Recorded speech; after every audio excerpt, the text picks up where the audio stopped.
became very interested in the plight of people being released from incarceration without any support. And I became aware of that when I was able to mentor in a Tennessee prison for women in Nashville.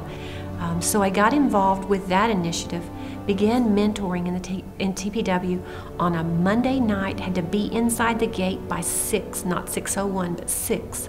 She was 38. She was finishing an 18-year sentence. She'd been incarcerated long enough that the entire world had changed.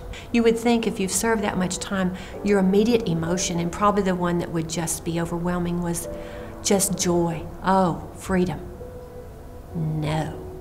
She was terrified. There was no support system for her whatsoever, or anyone, even a person she could call, even if she could make a call. And she was indigent. She couldn't make a call to anyone if she had someone to call. So it became my wonderful opportunity to figure out a way to find a place for her to go and a way for her to get there.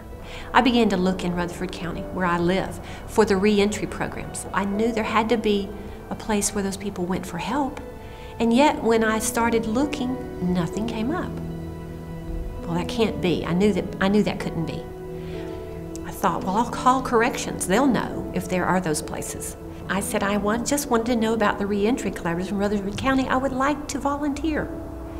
He said, can you be in my office 10 o'clock on Friday morning? I went with both knees knocking into that place on that Friday morning. I told him, here's what I propose. I want to come in and I want to build relationship with people in this facility. And because I believe the only way that we're going to attack the recidivism problem in this county is by mentoring, I propose that each of them will be linked with somebody in this community who cares whether they make it or not. And there was dead silence. And the captain finally took his arms down and leaned across the table, and he said, we've been waiting for you. And his explanation was this: we have any number of people who want to come in this facility and they want to teach people what they should have done and what they shouldn't have done, but we have yet to have anyone walk in this door and say we want to walk out the door with them. But that first 12 is where I cut my teeth. I learned that I didn't only not know the answers, I didn't even know the questions. The first girl that got released from that first group was the first one that broke my heart in two. My heart fractured. The first girl that left that program. She left the program early. She was getting released before I was even done with the curriculum. I didn't know she didn't have anybody to pick her up that morning and get her anywhere. I didn't know. And I sure as heck didn't know that she was going to be released on March the 2nd on a cold, blustery winter morning in the same outfit she was picked up in August of the year before. I didn't know that she was going to walk out that door in a pair of cut-off blue jeans and a yellow tank top and little yellow polka-dotted flip-flops. I didn't know, and I didn't know to ask. That girl walked out that door that morning, and she walked down one of the busiest streets in our town. Cars splashing water all over, and anything I had done in 4 weeks' time to help build her self-esteem went away in that moment. She bummed a ride on the interstate, and that was the last I heard of her.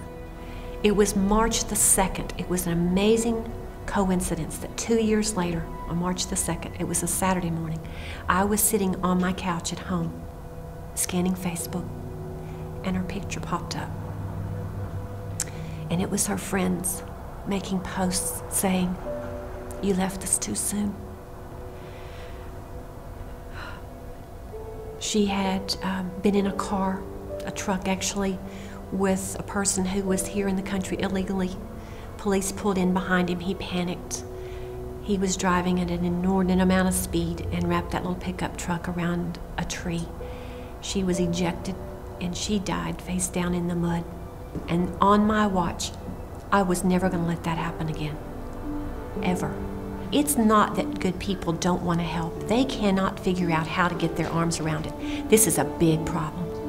I tell people, start with something. Do something.